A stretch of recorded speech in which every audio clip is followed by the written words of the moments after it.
دور چلے گئی، تاتاریوں نے قید کر لیا، 4 مسلمان تھے، تبلیغ کرنے گئے، جنگ کرنے گئے، جہاد کرتے کرتے کافروں سے لڑتے لڑتے تاتاری قوم میں چلے گئے، وہاں قید کر لیے گئے تو سزائے موت کا حکم ہوا۔ 4 بزرگ تھے، سزائے موت کا حکم ہوا تو تاتاری بادشاہ جو تھا وہ بڑا خلاف تھا، بڑا سخت مخالف تھا مسلمانوں کے۔ اس نے کہا کہ ان کو جب پھانسی دینا نا مسلمانوں کو تو میرے سامنے دینا۔ اب 4 عالم ہیں، 4 صوفی ہیں، سفید داڑیاں، سر پہ امامے۔ پھانسی کا وقت آیا تو جو پھانسی گھاٹ ہے وہ ایک ہے، چاروں کو کٹھے پھانسی نہیں ہو سکتی۔ ایک کو کہا کہ ایک ایک کر کے ان کو پھانسی دو۔ جب پھانسی کا وقت آیا نا تو جو سب سے پیچھے صوفی تھے وہ دوڑ کے آگے آئے، کہنے لگے بادشاہ پہلی باری میری لگا پہلی۔ اب بادشاہ نے کہا ٹھیک ہے اسے لٹکا دو۔ وہ قریب آئے تو دوسرے دوڑ آئے، کہنے لگے نہیں نہیں پہلی باری میں نے زیادہ کافر قتل کیے، میرا بڑا جرم ہے، مجھے پہلے سزا دو۔ ان کو پھانسی دینے لگے تو تیسرے آ گئے، کہنے لگے نہیں یہ تو میرا قتل کرتا تھا، رستے میں بتایا کرتا، ڈھونڈ کے میں بتلاتا تھا کہ یہاں زیادہ تعداد ہے، مجھے پہلے پھانسی دو۔ تیسرے کے ساتھ بات ہو رہی تھی تو چوتھا دوڑا آیا، کہنے لگا یہ رستے بتاتا تھا، یہ تبلیغ کرتا تھا، یہ سارا کچھ کرتا تھا، لیکن کہا یہ کہتے تھے چلو واپس چلتے ہیں، میں جانے نہیں دیتا تھا، میں کہتا تھا اور کافر مارنے اور علاقے فتح کرنے، میرا جرم بڑا ہے، مجھے پہلے پھانسی دو۔ بادشاہ کہنے لگا مجھے 35 سال ہو گئے حکومت کرتے، بڑی دنیا کو پھانسی دی ہے، لوگ تو ایک دوسرے کو دھکے لیتے ہیں کہ پہلے تو جا پہلے تو جا، اور تم کیسی قوم ہو کہ ایک دوسرے پہ قربان ہو رہے ہو۔ کہنے لگا تم ایک باپ کی اولاد ہو، جاگ رہے ہیں آپ لوگ؟ تاتاری بادشاہ، کافر بادشاہ، اسلام کی مخالفت کرنے میں ایک باپ کی اولاد ہو کا نہیں، ایک قبیلے کے رہنے والے ہو کا نہیں، ایک ملک کے رہنے والے ہو نہیں۔ اس نے کہا رشتہ کیا ہے تمہارا، رشتہ کیا ہے؟ تو بول کے کہنے لگے خدا ایک ہے، نبی ایک ہے، خدا ایک ہے اور نبی منفعت ایک ہے، اس قوم کی نقصان بھی ایک ہی، سب کا نبی، اللہ بھی، قرآن بھی ایک۔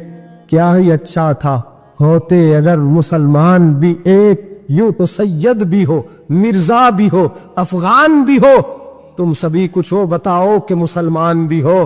فرمایا ہمارا اللہ ایک ہے، نبی ایک ہے، تو کہا پھر ایک دوسرے پہ جان کیوں دیتے ہو؟ فرمایا ہمارے نبی نے ہمیں بھائی بھائی بنا دیا ہے، بھائی کا دل نہیں کرتا اس کی آنکھوں کے سامنے بھائی چلا جائے، ہمارا دل نہیں کرتا پہلے مجھے دے پہلے مجھے دے۔ بادشاہ کہنے لگا تمہارا جذبہ مجھے متاثر کر گیا، جاؤ میں تم چاروں کو آزاد کرتا ہوں، تمہیں آزاد کرتا ہوں۔ میرے دوستو یہ رنگ تھا، دیکھیں نا، یہ اس ترتیب نے نظام دیکھا نا، اس فلک نے پہلی بار دیکھا، اس زمین نے پہلی بار، اور میرے حضرت صاحب فرمایا کرتے تھے زمین تڑپ کے روئی، اس نے پہلی دفعہ دیکھا۔ حضرت ابو عبیدہ بن جراح نے میدان بدر کے اندر جب جنگ کا تبل بجا، حالات بگڑے، جناب ابو عبیدہ بن جراح کہتے ہیں تاریخ نے ایک عجیب موڑ پہ مجھے لا کے کھڑا کیا۔ آپ فرماتے ہیں میرے لیے اللہ نے جو آزمائش رکھی وہ سب سے بڑی رکھی۔ فرمانے لگے جب میں میدان میں نکلا تو کافروں نے میرے سامنے جس کو لا کے کھڑا کیا وہ میرا سگا باپ تھا۔ اور فرماتے ہیں اب مشکل بن گئی، عشق تے اگ دومی ایک برابر، تے عشق دا سیک ودھیرا، اگ تے ساڑے ککھ تے کانے، تے عشق ساڑے تن میرا، تے اگ دا دارو می تے پانی، کوئی دسے ہے عشق دا دارو کیڑا، بلے شاہ تھے کچھ بھی نہیں بچدا جتھے عشق ہوراں دا ڈیرا۔ فرمانے لگے اب میرے لیے سامنے باپ، ادھر بیٹا۔ آپ فرماتے ہیں 2 رستے تھے، باپ بچاؤں یا رسول اللہ کا دین بچاؤں۔ 1 منٹ تھا فیصلہ کرنے کے لیے کہ ابا بچے گا یا دین بچے گا، کفر بچے گا یا اسلام بچے گا۔ فرماتے ہیں میں نے منٹ پورا نہیں سوچا، میں نے تلوار اٹھائی، باپ کی گردن کاٹ کے گرائی اور رسول اللہ کا دین بچا لیا۔ باپ کی گردن کٹ کے گری اور نبی پاک کا دین بچ گیا، بچا لیا رسول اللہ کا دین۔ حضرت عمر نے ماموں کو مارا، حضرت مصعب ابن عمیر کہتے تاریخ مجھے بھی لا کے کھڑا کرتی ہے بدر کے میدان میں، تو کفر کا لبادہ اوڑھ کے جب سامنے آیا تو وہ میرا سگا بھائی تھا، سگا بھائی۔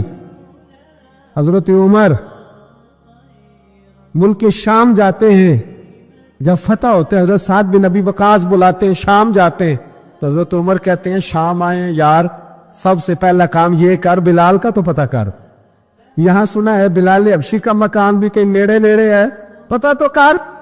حضرت بلال حبشی حضرت سیدنا سعد کہنے لگے حضور بلا نہ لے. فرمایا نہیں, وہ مصطفیٰ کا غلام ہے تو میرا تو امام ہے, میں گھر ملنے جاؤں گا, گھر رحماؤ بینہم, کالے رنگ کے حبشی غلام سیدنا بلال حبشی کو ملنے گھر گئے اور جناب عمر جا کے بیٹھک میں انتظار کرنے لگے, گویا ڈرائنگ روم میں بیٹھے انتظار ہونے لگا. جناب سیدنا بلال آئے تو حضرت عمر اٹھ کے کھڑے ہوئے. ملک شام کے لوگوں نے یہ منظر عجیب دیکھا کہ جناب عمر فاروق ایک حبشی کے لیے کھڑے ہوئے, اور جب کھڑے ہوئے تو حضرت بلال کہنے لگے عمر بیٹھ جاؤ, یہ کیا کر رہے ہو؟ حضرت سیدنا عمر رو پڑے, کہنے لگے بلال تو حبشی پہلے تھا, جب سے رسول اللہ کا غلام بنا ہے ساری امت کا امام بن گیا, ساری امت کا تو امام بن گیا ہے جب سے تو نبی پاک صلی اللہ تعالی علیہ وسلم کا غلام بن. بھائی یاد رکھے جب اشداء علی الکفار کی بات تھی تو اپنے سگے قتل ہو گئے, اور جب رحماء بینہم کی بات تھی تو پھر یہ نہیں دیکھا یہ حبشی ہے. توجہ ہے میری بات پر, جاگ رہے نا آپ لوگ, ادھر دیکھیں. پھر یہ نہیں دیکھا کہ یہ حبشی ہے, یہ رومی ہے, یہ کون ہے, پھر یہ دیکھا کہ یہ رسول اللہ کا غلام ہے صلی اللہ ہو. ہمارے ہاں تو نفرتیں پھیل گئی ہو, او بس کرو جی بنگالیوں سے جان چھڑاؤ, او بس کرو جی فلانے سے, او بس کر یار, رہن سہن اپنا اپنا ہوتا ہے, لیکن مسلمان جس طرح کا بھی ہو اس کے ساتھ نفرت کرنے کی اجازت نہیں ہے.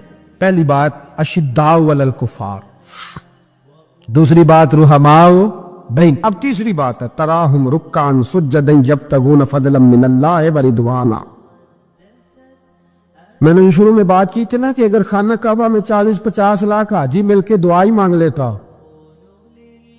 دعا ہی مانگ لیتا مل کے, تو کمال ہو جاتا. حضرت ابو بکر صدیق رضی اللہ تعالیٰ عنہ سے کسی نے پوچھا تھا بدر میں فتح کیسے ہوئی؟ اب بھی مسلمان کہتے ہیں نہیں جی کیسے لڑیں گے جی, ہمیں اپنا بڑا مسئلہ ہے. یہ کمزور لوگوں کی باتیں, کمزور جو خدا والے ہوتے ہیں ان کی یہ سوچ نہیں ہوتی. یہ آرزو کرم اور میں آپ سے کروں, یہ بھیک اس کو جی دیے جس کا خدا نہ ہو. یہ کمزور لوگ ہیں جو کہتے ہیں نہیں کیسے ہوگا, کس طرح ہوگا, جن کو پتا ہو کہ ہماری غیبی طاقت ہے. ہماری حضرت ابو بکر صدیق رضی اللہ تعالیٰ پوچھا جناب بدر میں کیسے جیت گئے؟ تلواریں زیادہ تھی, نیزے زیادہ تھے, یا آپ کو جاسوسی زیادہ تھی, پتہ زیادہ تھا کہ یوں قابو آئیں گے کافر؟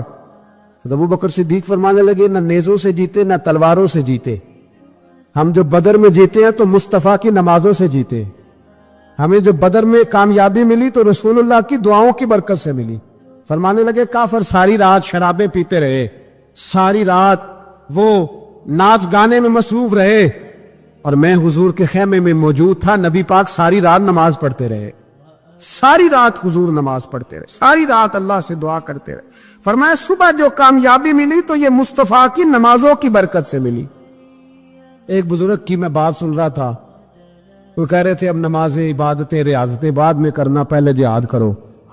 کہہ رہے تھے اب نکل کر خانقاہوں سے ادا کر رسم شبیری, عبادتیں ریاضتیں تلاوتیں درود بعد میں ہوگا, پہلے جہاد.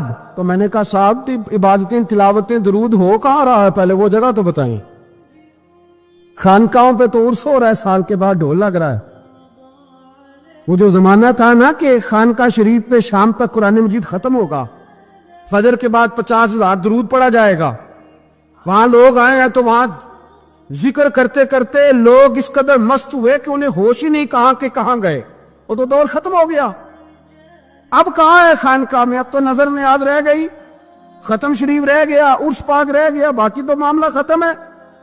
وہ کہاں گیا معاملہ سارا؟ بھائی دعائیں التجائیں. شہاب الدین غوری سے پوچھا جناب فتح کیسے ہوئی؟ کہنے لگے خواجہ معین الدین اجمیری کی دعاؤں کی برکت سے.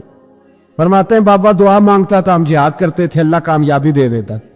بھائی وہ عبادت, وہ ریاضت, وہ مسلمان جو رات کو اپنے رب کو منا لیا کرتا تھا, وہ اپنی عبادت کے زور پر اللہ تبارک و تعالیٰ کی بارگاہ میں آہو زاری. حضور نے فرمایا الدعاء صلاح المومن, دعا مومن کا ہتھیار ہے.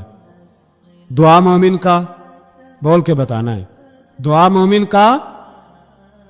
فرمایا مومن یہ ہتھیار چلا سکتا ہے, یہ ہتھیار کافر کے پاس موجود. حضرت زید بن حارثہ رضی اللہ تعالیٰ عنہ کو نہ پکڑ کے کچھ کافر ان کو پکڑ کے لے گئے تو ایک درخت کے ساتھ باندھ لیا، کہنے لگے تمہیں قتل کریں گے، حضور کے صحابی ہیں رضی اللہ تعالیٰ۔ جب کافر آپ کو قتل کرنے لگا نا تو انہوں نے درخت کے ساتھ اچھی طریقے سے ٹانگیں باندھ لی، ہاتھ باندھ لیے، گردن باندھ لی، کہنے لگا بلا اپنے رب کو۔ تو حضرت زید رضی اللہ تعالیٰ عنہ فرمانے لگے میں تو شہید ہونے کو تیار تھا، لیکن تو نے آزمانے کا پروگرام بنایا تو ٹھیک ہے، میں پھر بلانے لگا ہوں اپنے رب کی مدد کو، اے اللہ مدد فرما۔ اس نے اتنی دیر میں تلوار نیام سے نکال لی، اے اللہ مدد فرما۔ اس نے جب تک دونوں ہاتھوں میں تلوار سونت لی، اے اللہ مدد فرما۔ جب تیسری بار آپ نے یہ کہا تو اس نے تلوار اٹھائی، کہا اللہ مدد فرما۔ حضرت زید رضی اللہ تعالیٰ عنہ کہتے ہیں جب چوتھی بار میری زبان سے لفظ نکلے، کافر کے ہاتھ میں تلوار تھی پر گردن بھی اس کی کٹ کے نیچے گر گئی، گردن کٹ کے اسی وقت نیچے گری۔ مجھے کسی نے کھولا، نہ مارنے والا نظر آیا، نہ گردن کاٹنے والا نظر آیا، نہ مجھے کھولنے والا۔ تو میں نے کہا آنے والے تو بتا تو سوئی تو کون ہے؟ تو کہنے لگے میں جبریل امین ہوں، میں جبریل امین ہوں، میں جبریل، مجھے دشمنوں نہ چھیڑو، میرا ہے کوئی جہاں میں، مجھے دشمنوں نہ چھیڑو، میرا ہے کوئی جہاں میں ابھی پکار لوں گا، نہیں دور ہے مدینہ۔ کہا جب تو نے، حضرت جبریل کہنے لگے جب تو نے پہلی دفعہ کہا نا اللہ مدد فرما تو میں سدرۃ المنتہا پہ تھا، مجھے حکم ہوا جبریل دیر نہ کرنا۔ فرماتے ہیں جب دوسری دفعہ تو نے کہا نا اللہ مدد فرما تو میں 7ویں آسمان پہ تھا، اور جب تیسری دفعہ کہا مدد فرما تو میں پہلے آسمان پہ تھا، اور فرمایا جب تو نے کہا چوتھی دفعہ اللہ مدد فرما تو میں تیرے سرانے کھڑا تھا، میں تیرے سرانے۔ تو بھائی اب تو اجتماعی دعا بھی نہیں رہی ہماری، اب تو یہ والا سوتا بھی، اکبر الآبادی نے کہا تھا مصیبت میں بھی اب یاد خدا ہم کو نہیں آتی، دعا منہ سے نہ نکلی جیبوں سے عرضیاں نکلی۔ اب بھی ہم کہتے ہیں کریں گے بات، سفیر کو بلائیں گے، ہم نے کہا ہے اس کو تو مان جائے گا وہ آپ کی بات؟ وہ بچے کاٹ رہا ہے تو اس کو گھر بلا رہا ہے۔ ابھی تک ایک اتنا سا سٹینڈ کہ ان کا جو دفتر ہے سفارت خانہ وہ بند کر دیا جائے، اتنی بھی توفیق نہیں ہوئی۔ کہتے ہیں ٹھیک ہے شور شروع ہو رہا ہے، بس چپ کر دیں گے سارے۔ خدا را خواب غفلت سے اٹھو، بیداری حاصل کرو، اور کچھ نہیں ہو سکتا تو کھل کے دعا تو مانگو، ان کے لیے دعا تو مانگو۔ اللہ بڑا کریم ہے، وہ جب مدد کرنے پہ آتا ہے تو پھر بڑے بڑے کافروں کے مقابلے میں اپنے بندوں کی مدد فرماتا ہے۔ اور میں یہ پیغام دینا چاہتا ہوں عالم کفر کو بھی، یاد رکھے رب کریم جب مدد کرنے پہ آئے تو اکیلے حضرت ابراہیم اور ایک طرف پوری ملت ہو تو اللہ اپنے خلیل کو بچا لیا کرتا ہے۔ رب کریم کی رحمت کاملہ جب فیصلہ کر لیتی ہے تو پھر نمرود جیسے سپر پاور طاقت کو رب کریم مچھر سے مروا دیا کرتا ہے۔ اللہ تبارک و تعالی، یہ تو مسلمان کا دعا والا سوتا ہے، وہ نکل کر خانقاہوں سے ادا کر رسم شبیری، یہ تو تب ہوگا جب خانقاہ کے اندر کوئی ذکر فکر عبادت ہو رہی ہو، اور جب وہاں حال ہی کوئی نہیں، وہاں تو رقص و سرور ہے، وہاں تو بس جھوٹی تعریفیں ہیں، ہر آدمی نے ایک بندہ ساتھ رکھا ہوا ہے تعریفیں کرنے کرانے والا، وہ تو معاملہ ہی اور ہو گیا ہے۔ حضرت سیدنا مولا علی شیر خدا کرم اللہ تعالیٰ وجہہ کریم ساری زندگی کہتے رہے اللہ علی نے میدان میں عمر گزاری ہے، اسے شہادت کی موت عطا فرما۔ او بھائی یہ تو شہادتیں مانگنے والے۔ حضرت امام حسین میدان کربلا میں کھڑے تھے، شمر کہنے لگا حسین تیری چاروں جانب موت ہے، تو آپ فرمانے لگے تجھے ابھی ہمارا پتہ ہی نہیں، موت سے تو ہمارا پیار چلتا ہے، اور فرمایا یہ شہادت تو ہمارا پیچھا کرتی ہے، پہنچ جاتی ہے جہاں ہم ہوتے ہیں، موت سے ڈرا رہا ہے۔ مسلمان کا مرنے کو دل نہیں کرتا، ورنہ وہ اتنی بڑی کوٹھی میں کون رہے گا؟ مرنے کو دل اس لیے نہیں کرتا کہ وہ جو 6 کروڑ 10 کروڑ ڈالر لوٹ کے رکھے ہیں، مر گئے تو کھائے گا کون؟ وہ فقیر فاقہ مست تھے، ان کا گھر ہی کوئی نہیں تھا، ان کے بینک بیلنس ہی کوئی نہیں تھے، وہ کہتے تھے گھر ہمارا ہے وہ جو ہمارے رب نے تیار کیا ہوا ہے، ہمارا بینک بیلنس ہے وہ جو ہمیں جنت میں جا کے ملے گا۔ ان کا تو یہ کھاتا ہی کوئی نہیں تھا، اس لیے وہ شہادت کی۔ حضرت عمر بن جموع رضی اللہ تعالیٰ عنہ میدان احد میں 4 بیٹے لے کے آئے۔ کتنے بیٹے؟ بول کے بتائے۔ 4 بیٹے لے کے عمر بن جموع آئے، اور خود ایک ٹانگ سے لنگڑے سے آبی ہیں، ٹانگ چھوٹی ہے، حضور کے سامنے کھڑے ہوئے کہا محبوبہ میرے 4 ہی تھے، میں 4 لے آیا ہوں، قبول کر لے۔ تو حضور نے فرمایا تو کیوں تلوار اوڑے آیا ہے، یہ تو نے کیوں گلے میں اسلحہ ڈالا ہوا ہے؟ کہا یا رسول اللہ میں نے بھی تو جانا ہے نا۔ تو حضور نے فرمایا 4 بیٹے جو ہیں۔ تو حضرت عمر بن جموح نے بات کی، صحابہ کہتے ہیں لبوں سے مسکرا رہے تھے، آنکھوں سے رو رہے تھے، کیا عجیب انداز ہے۔ حضور نے فرمایا عمر 4 بیٹے جو آ گئے تو رہنے دے۔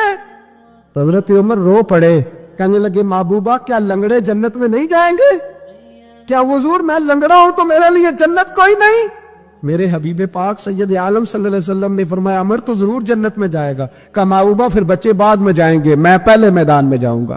مسلمان کی سوچ کے خلاف ہے یہ بات، یہ قرآن کی فکر کے خلاف ہے کہ اپنی فکر کرو۔ برما کے لیے، کشمیر کے لیے، فلسطین کے لیے بات نہ کرو، اپنی فکر کرو۔ یہ قرآن کی سوچ کے خلاف ہے، یہ قرآن کے پیغام کے خلاف ہے۔ اس لیے کہ اگر صرف اپنی بات ہوتی تو آمنو اور عامل الصالحات پہ بات ختم ہو گئی ہوتی، پھر بات آگے نہ چلتی۔ جب کہا گیا وَتَوَاصَوْا بِالْحَقِّ، حق بات کی تلقین کرنی ہے۔ اگر بات صرف اپنی ذات کی ہوتی تو ٹھیک ہو گیا تھا، نماز پڑھی، روزہ رکھا، حج کیا، ختم ہو گئی۔ لیکن میرے نبی پاک صلی اللہ تعالی علیہ وسلم نے ارشاد فرمایا ایک بستی میں 2 3 4 نیک لوگ رہتے تھے۔ میرے پیارے کریم رسول فرماتے ہیں 3 4 بڑے پرہیزگار، متقی، صاف ستھرے صوفی صاحب، درویش صاحب، علامہ صاحب، بڑے جو کہتے تھے بالکل جی میں کوئی بات نہیں کرتا، کسی بادشاہ کو نہیں چھیڑتا، میں تو بس لوگوں کو اللہ اللہ بتاتا ہوں، میرا کوئی تعلق نہیں، کوئی مرے کوئی جیے، بڑے نیک صاف ستھرے پرہیزگار۔ باقی ساری بستی گناہ کرتی تھی۔ نبی پاک علیہ السلام فرماتے ہیں رب کریم نے کچھ عرصے تک مہلت دی، پھر مشیت خداوندی اللہ کا قانون حرکت میں آیا تو کہا جبریل ساری بستی تباہ کر دو، تباہ کر دو۔ اللہ مہلت دیتا ہے، مہلت دیتا ہے۔ ہم لوگ سمجھتے ہیں نہیں ہماری سیاسی چالیں صحیح چل رہی ہیں، اللہ مہلت دیتا ہے۔ رب کریم نے فرمایا جبریل انہیں تباہ کر دو۔ تو حضرت جبریل امین علیہ السلام نے عرض کی مولا وہاں تو تیرے 3 4 بڑے نیک بندے بھی رہتے ہیں، بڑے پرہیزگار، سچ بولنے والے، دیانتداری والے، حاجی صاحب، نمازی صاحب، صوفی صاحب، پیر صاحب، بڑے خوبصورت، ان کا کیا کریں؟ تو میرے محبوب پاک علیہ السلام فرماتے ہیں رب کریم نے فرمایا سب سے پہلے انہیں تباہ کرنا، سب سے پہلے انہیں سب سے پہلے، اور الٹ دو بستی، پہلے ان کا نمبر لگاؤ۔ یا اللہ ان کی کیا غلطی ہے؟ تو غلطی سن لے، غلطی یہ ہے کہ انہوں نے 2 صفتیں پیدا کی ہیں، اگلی 2 پیدا کیوں نہیں کی؟ اِلَّا الَّذِينَ آمَنُوا وَعَمِلُوا الصَّالِحَاتِ پہ روک کیوں گئے، آگے کیوں نہیں بڑھے؟ اللہ کریم نے فرمایا جبریل دیکھو نا، میری نافرمانی ہوتی رہی اور ان کے چہرے پر کبھی شکن تک نہیں آیا، لوگ میرا قانون توڑتے رہے، انہیں کبھی برا ہی نہیں لگا، گناہ دیکھ کر کبھی خیال ہی نہیں آیا بدلنے کا۔ میرے بھائی امت مسلمہ اپنے لیے تو آئی نہیں دنیا میں، نبی پاک کی اس لیے تھوڑے آئے تھے کہ پیسے کمائیں، دنیا داری کریں، جھوٹ سچ ماریں اور رخصت ہو جائیں، بچے پیدا کریں۔ یہ کام تو ہندو سکھ بدھ مت سارے کر رہے ہیں، تو فقط اس کام کے لیے تھوڑی آیا ہے۔ کنتم خیر امت اخرجت للناس، اللہ فرماتے ہیں میرے محبوب کے غلاموں تم بہترین امت ہو، میں نے تمہیں امتوں کے بھلے کے لیے پیدا فرمایا ہے، تمہیں لوگوں کی امامت کے لیے دنیا میں بھیجا ہے۔ اے نوجوان مسلم کبھی یہ تدبر بھی کیا تو نے؟ وہ کون سا گردو ہے جس کا ہے تو ایک ٹوٹا ہوا تارا؟ تو نے کبھی سوچا ہے تو کیا ہے؟ پتہ ہے تجھے؟ روزی کماؤ، روٹی کماؤ، اور اب تو بہت سارے لوگ جھوٹ کی دنیا میں زندہ ہیں، جھوٹ بولتے ہیں اپنے آپ کے ساتھ بھی، دائیں بائیں فراڈ کر رہے ہیں اپنی ذات کے ساتھ، خول بنا لیا اس میں بند ہو گئے، باہر ہی نہیں نکلی۔ اپنے ملک کی سوچو، اپنی بات کرو۔ علامہ اقبال نے پتہ کیا کہا تھا؟ اقبال نے، یہ سنو جو لوگ کہتے ہیں پہلے پاکستان، برما کے مسلمان بعد میں کشمیر کے مسلمان پہلے سنو اقبال کیا کہتے ہیں۔ اقبال کہنے لگے ان تازہ خداؤں میں بڑا سب سے وطن ہے، ان تازہ خداؤں میں بڑا کون؟ وطن کی محبت ایمان کا حصہ، اس میں شک نہیں، لیکن اگر اسلام سے پہلے وطن آ گیا تو اقبال کہتے ہیں ان تازہ خداؤں میں بڑا سب سے وطن ہے، اور جو پیرہن اس کا ہے وہ مذہب کا کفن ہے۔ فرماتے ہیں جو وطن اوڑھ لیتا ہے اس نے اپنے مذہب کو دفن کر دیا۔ سب سے پہلے پاکستان نہیں، سب سے پہلے رسول اللہ کا دین ہے، سب سے پہلے قرآن ہے، سب سے پہلے نبی پاک کا فرمان ہے، سب سے پہلے امت مسلمہ ہے۔ ان تازہ خداؤں میں بڑا سب سے وطن ہے، جو پیرہن اس کا ہے وہ مذہب کا کفن ہے۔ اور اقبال کہنے لگے قوم مذہب سے ہے، مذہب جو نہیں تم بھی نہیں۔ قوم مذہب سے ہے، مذہب جو نہیں، تو نہیں سمجھ آ رہی آپ کو میری بات؟ قوم کس سے ہے؟ پاکستانی ہونے سے، پنجابی ہونے سے، سندھی بلوچی پٹھان ہونے سے؟ نہ، قوم مذہب سے ہے، اور مذہب جو نہیں تم بھی نہیں۔ یہ کیسے ہو سکتا ہے کہ مذہب نہ اور بندہ زندہ رہے؟ یہ کیسے ہو سکتا ہے؟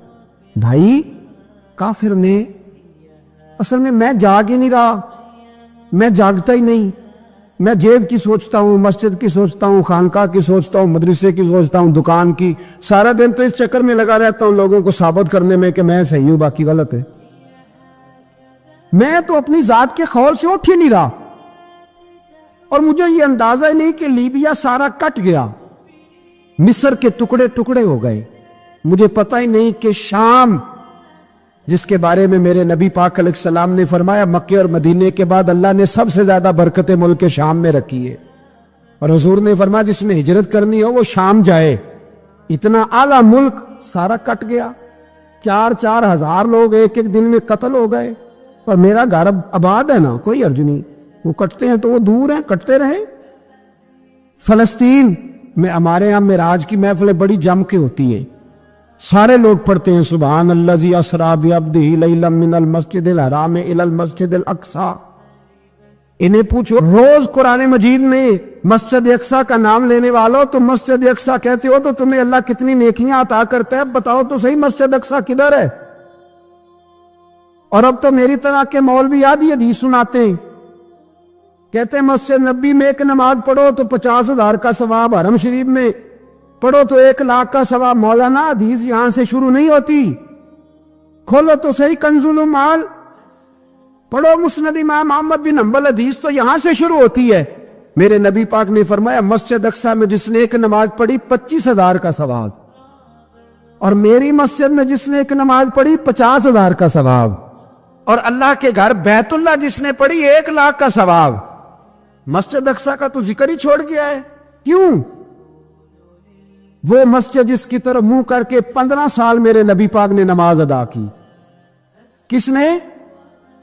بولیے گا 15 سال تک، 2 ہجری میں 13 سال مکے میں، 2 سال مدینے میں، مسجد اقصی کی طرف جدھر منہ کر کے تیرے اور میرے رسول نماز پڑھتے رہے۔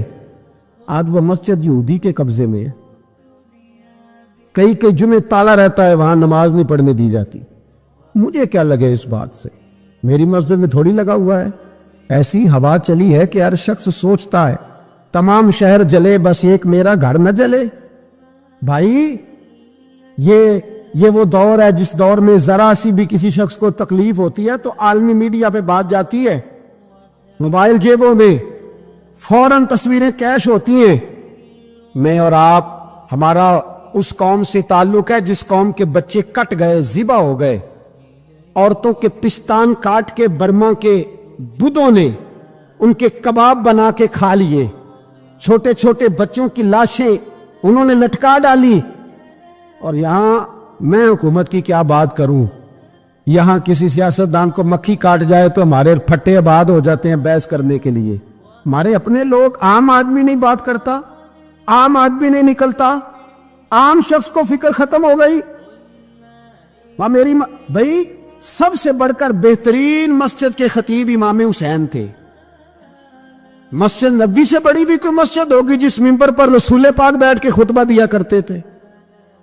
اور میرے مصطفیٰ کے آستانے سے بڑا بھی کوئی آستانہ ہوگا جس کی سجادگی امام حسین کے پاس تھی؟ کہتے ہیں ہمارا کیا تعلق، ہمیں کیا لگے، جو مرضی ہوتا پھرے۔ امام علی مقام آرام سے مسجد نبی میں بیٹھے تھے، زمانہ پوری دنیا سے جاتا تھا، ہاتھ چومتا تھا، قدموں میں بیٹھتا تھا. اتنے بڑی عظمت والی بھی کوئی شخصیت ہوگی جس کے رگوں میں رسول اللہ کا خون دوڑتا ہے, جسے حضور اپنی زبان مبارک اس طرح وہ چوسا کرتے تھے جیسے عرب کے لوگ پیاس کے عالم میں کھجور چوسا کرتے تھے. اتنا بڑا بھی کچھ شخص تھا, لیکن جب دین پہ کڑا وقت آیا تو حسین نے مسجد کی خطابت نہیں بچائی, آستانہ نہیں بچایا. امام علی مقام نے کہا کوفہ لٹتا ہے تو لٹتا رہے, دمشق میں فساد ہوتا ہے تو ہوتا رہے, وہ ملک شام کی بچیاں رو رہی ہیں تو روتی رہیں کہ ہم پہ یزید قابض ہو گیا, میری مسجد آباد ہے, کافی ہے نا. امام حسین نکلے اور نکل کے کہنے لگے جنت البقیع والی جگہ پہ کھڑے ہو کے, یا رسول اللہ میں جا رہا ہوں اور آپ کے لیے جا رہا ہوں, اس لیے کہ مجھے اس شام کو بچانا ہے جس شام میں رسول اللہ کا کلمہ پڑھنے والے لوگ بستے ہیں. مجھے کوفہ, دمشق, مصر کے لوگوں کو بچانا ہے. نانا تیرے کرم کے خزینے کی خیر ہو, میں جا رہا ہوں تیرے مدینے کی خیر ہو. نکل کھڑے ہوئے امام علی مقام, میدان میں نکلے. کس کے خلاف؟ کون تھا یزید؟ مسلمان تھا. اس وقت تک تو سب نے مسلمان لکھا ہے, جس نے کافر کہا شہادت امام حسین کے بعد کا. جرم کیا تھا؟ میری گردن جھک جاتی ہے جب میں یہ بات کرتا ہوں, ایمانداری سے کہہ رہا ہوں, جوش خطابت نہیں, میری گردن جھکتی ہے جب میں یہ لفظ ادا کرتا ہوں. امام علی مقام اس شخص کے خلاف نکلے. سارے خطبے امام حسین کے پڑھ کے دیکھو. امام حسین نے فرمایا یزید شرابی ہے. شرابی مسلمانوں کا حکمران ہو سکتا؟ آپ نہ بولیں بے شک, پر بات تو سچی ہے نا. امام حسین نے فرمایا شرابی کو ووٹ دیا جا سکتا؟ فرمایا رنڈیوں کا ناچ دیکھتا ہے جو مجرے دیکھے, جو رنڈیوں کے ناچ دیکھے وہ مسلمانوں کا حکمران ہو سکتا؟ امام حسین میدان میں نکلے اور 18 سال کے علی اکبر سے لے کر 6 مہینے کا علی اصغر دے دیا, لیکن شرابی کو برداشت, بے حیا کو برداشت تو میں کیسے کرتے؟ دوستی قاتل سے بھی, مقتول سے یارانہ بھی, اپنی جیب سے فلیکس سے چھپوا کے ظالموں, جابروں, بدماشوں کو ووٹ دیتے ہو.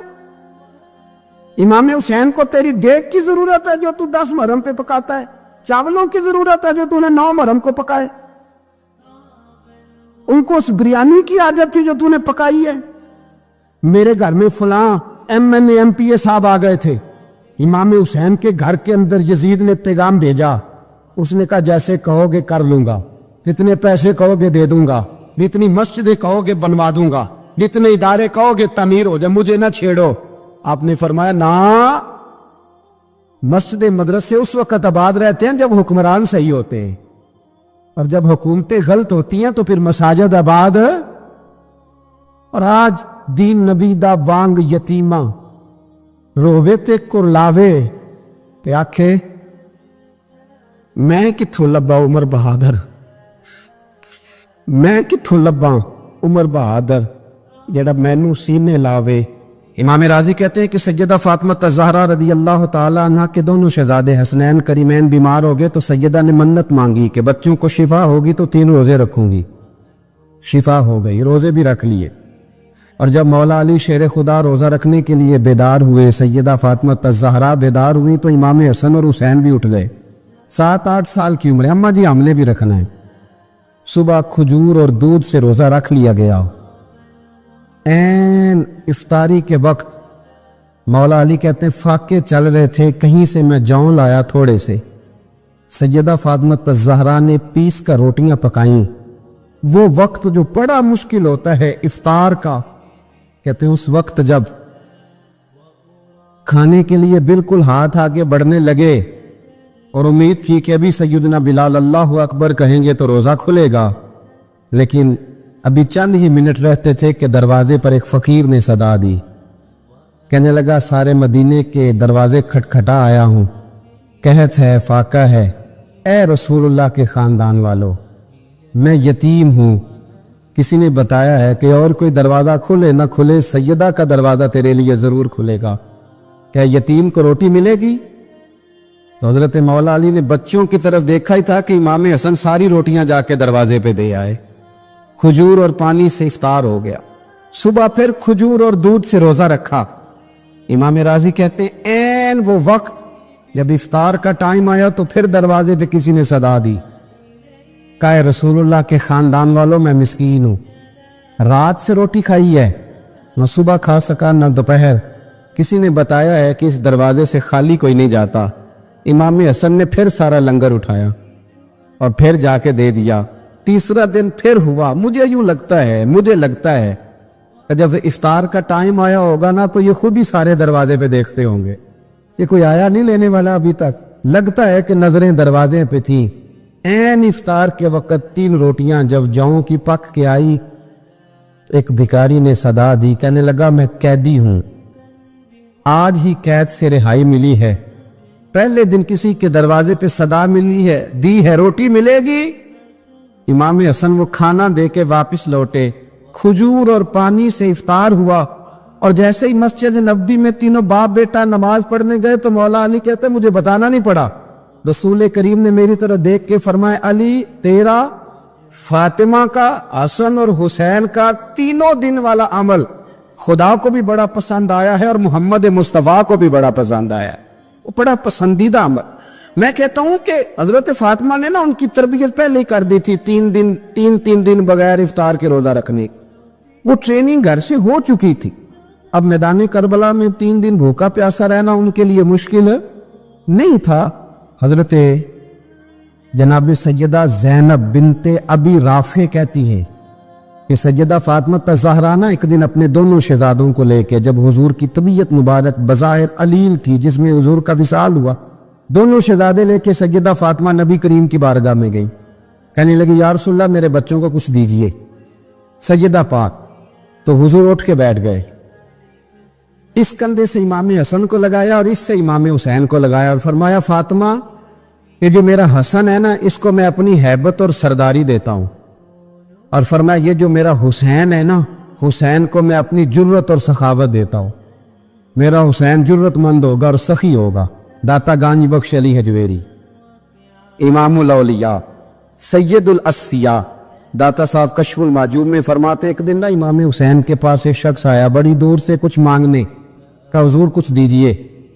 وہ شخص کہتا ہے کہ میرا ظرف یہ تھا کہ 4-5 دینار ملیں گے، تو امام حسین فرمانے لگے تھوڑی دیر بیٹھ جا، رزق آ رہا ہے۔ تو امام حسین کو حکومت وقت کی طرف سے نا 5 تھیلیاں ملی، جس میں ایک تھیلی میں 500 اشرفیاں تھی، 5 تھیلیاں آئیں، لیکن اس کو آنے میں نا ذرا دیر ہو گئی۔ وہ 5 تھیلیاں جب آئی نا تو امام حسین اس کی طرف 5 تھیلیاں بڑھا کے نا، ذرا دیکھنا میری طرف غور سے، 5 تھیلیاں بڑھا کے نا تو فرمانے لگے میاں جتنا تجھے انتظار کرایا ہے نا اتنی ہم تیری حاجت پوری نہیں کر سکے، تو یہ نہ محسوس کرنا کہ حسین کے دروازے پہ بیٹھا بھی رہا ہوں تو ملا کیا ہے، یہ نہ محسوس کرنا۔ وہ شخص کہتا ہے جب میں نے وہ تھیلیاں کھولی اور پھر میری نظر امام حسین پہ پڑی تو میرے اندر سے آواز آئی اگر حسین ابن علی اتنے سخی ہیں تو محمد عربی کتنے سخی ہو، اگر یہ معیار ان کا ہے، ان کا یہ معیار ہے، اور خود بھیک دیں خود ہی کہیں منگتے کا بھلا ہو، خود کہنے لگے جتنا انتظار کرایا ہے اتنی تیری مدد کر سکے۔ یہ سخاوت کا معیار تھا، یہ طریقہ تھا۔ ایک دفعہ سیدنا امام حسین رضی اللہ تعالیٰ عنہ کے گھر کے اندر نا 5000 دینار آئے، مسجد میں تھے، آپ کو 5000 دینار ملے تو امام زین العابدین کہتے ہیں کہ مسجد سے لے کر گھر آنے تک امام حسین نے 5 کے 5000 اللہ کے رستے میں خیرات کر دی۔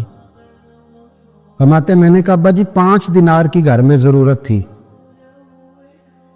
مالاں والے سخی نہیں ہوندے تے سخیاں کل مال نہیں ہوندا، ایتھے اوتھے دومی جہانی سخی کنگال نہیں ہوندا۔ کہا ابا جی 5 دینار کی گھر میں ضرورت تھی، تو کہتے ہیں مجھے فرمانے لگے بیٹا یہ جن کو میں نے دیا ہے نا یہ گھر کے لیے ہی دیا ہے، یہ گھر کے لیے ہی دیا ہے، جن کو دیا ہے تمہارا کیا خیال ہے، یہ باہر خرچ ہوا ہے، یہ گھر کے لیے ہی ہے۔ اس لیے کہ جب انسان دوسروں پر شفقت کرتا ہے تو اللہ اس کے گھر پہ رحمت فرماتا ہے۔ امام حسین کے مزاج میں پہلی بات میں نے ذوق عبادت کی عرض کی، دوسری بات عرض کر رہا ہوں کہ صحابہ حضرت اسامہ بن زید بڑے پیارے ہیں میرے نبی کریم کے، بڑے پیارے۔ حضرت اسامہ بن زید کے بارے میں سیدہ عائشہ صدیقہ فرماتی ہیں ان کے ناک سے اگر ریٹھ نکلتی تھی تو اللہ کے رسول اپنے دستے مبارک سے صاف کر دیتے تھے، اور سرکار فرماتے تھے کہ اگر اسامہ لڑکی ہوتا نا، ان کے غلام کے بیٹے تھے حضرت زید بن عار، اگر یہ لڑکی ہوتا میں اسے زیور پہناتا. بڑے پیارے تھے. لیکن جب ان کا آخری وقت آیا نا تو 60,000 دینار کا قرضہ تھا.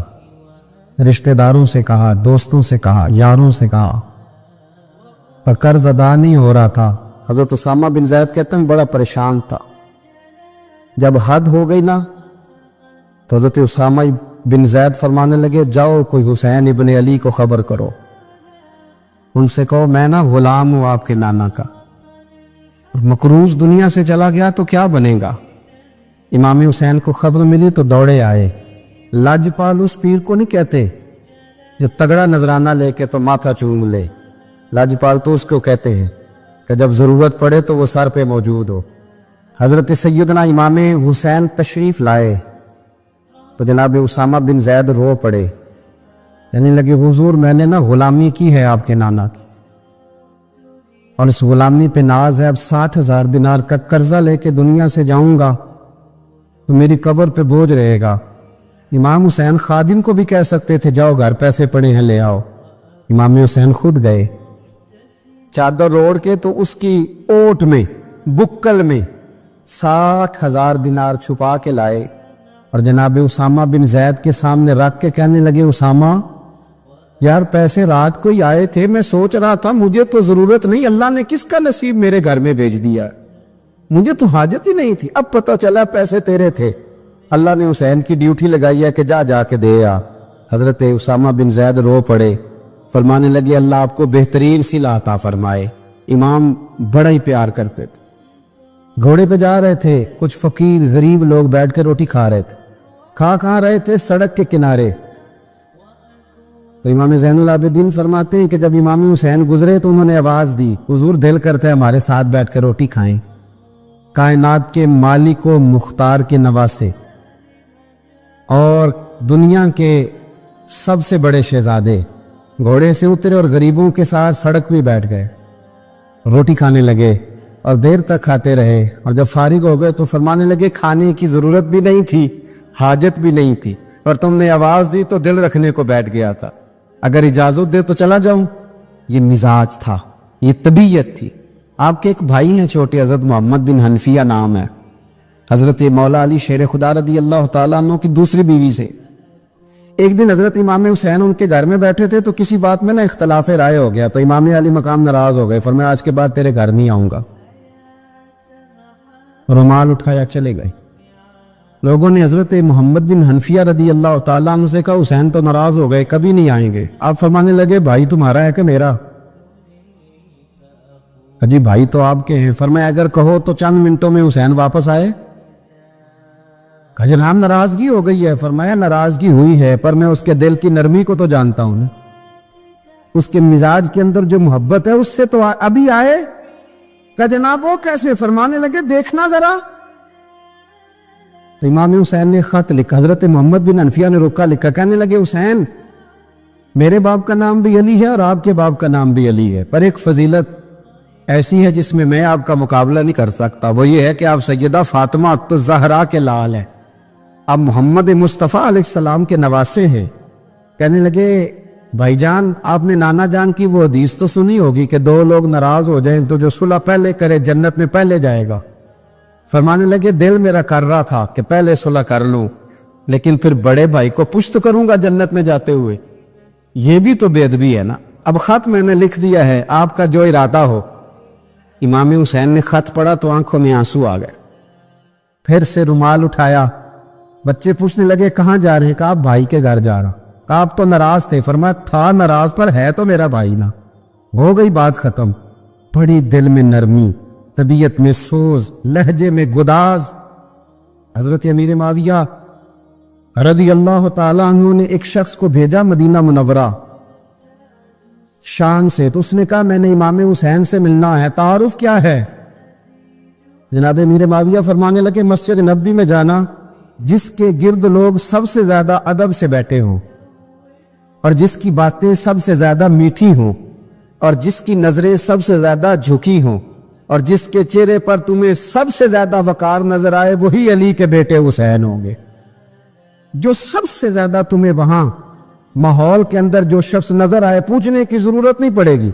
وہ شخص کہتا ہے میں مدینے آیا تو میں نے واقعی ایک شخص کو دیکھا شہد کے گرد مکھیوں کا اتنا ہجوم نہیں ہوتا جتنا امام حسین کے گرد رسول اللہ کے غلاموں کا ہجوم تھا، لیکن نظریں جھکی ہوئی، باتیں میٹھی، لہجہ گداز گداز، لفظوں میں رانائی.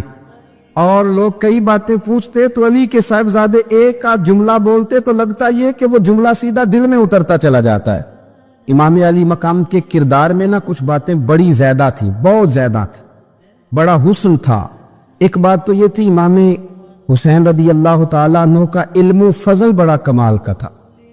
ایک دفعہ صحابہ میں مسئلہ بن گیا کہ بچہ پیدا ہوتا ہے تو اس کا وظیفہ کیسے لگانا ہے. امام حسین کا علم و فضل بتا رہا ہوں، علم و فضل. تو بات بڑی پیچیدہ ہو گئی. حضرت عبداللہ ابن زبیر کے پاس لوگ آئے، کہنے لگے کہ آپ بڑے صاحب علم و فضل ہیں، آپ نے حضور علیہ الصلوۃ والسلام کے ساتھ وقت گزارا ہے، تو مسئلے کو حل کریں کہ بچہ پیدا ہونے کے بعد حکومت اگر وظیفہ لگائے گی تو کب لگائے گی. جب بحث طول پکڑ گئی، مسئلہ حل نہیں ہوتا تھا، تو حضرت عبداللہ ابن زبیر کہنے لگے ہم سے نہیں حل ہوگا. ایک بندہ ہے جس کے سینے میں رسول اللہ صلی اللہ تعالیٰ علیہ وسلم کے نور نبوت کا فیضان ہے، وہ یہ مسئلہ حل کریں گے. تو کہا وہ کون سے؟ آپ فرمانے لگے جب ہم سے مسائل حل نہیں ہوتے تو ہم ان کے علم سے فائدہ اٹھاتے ہیں. کہا کون ہے؟ کہا جناب امام حسین.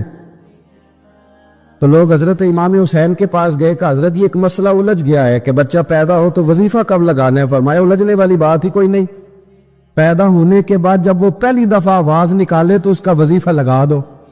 اس کا مطلب یہ ہے کہ وہ دنیا میں آ گیا ہے، اس نے اپنے آنے کا اظہار کر دیا ہے، اعلان کر دیا ہے، اب اس کا وظیفہ لگا دو. تو اس پر پھر صحابہ کا اتفاق ہو گیا. امام حسین کے علم سے، فضل سے لوگ فیض اٹھاتے تھے. حضرت سیدنا امام حسین کی شہادت کے بعد حضرت عبداللہ ابن زبیر رضی اللہ تعالیٰ عنہ نے قاتلان حسین سے خطاب کیا اور فرمانے لگے اللہ کی قسم تم نے اس شخص کو شہید کیا ہے جو راتوں کو لمبے لمبے قیام کرتا تھا، اور تم نے اس شخص کو شہید کیا ہے جس سے میں دن میں جب بھی ملتا تھا تو وہ روزے سے ہوتا تھا. تم نے اس شخص کو شہید کیا جو قائم اللیل تھا، صائم الدہر تھا.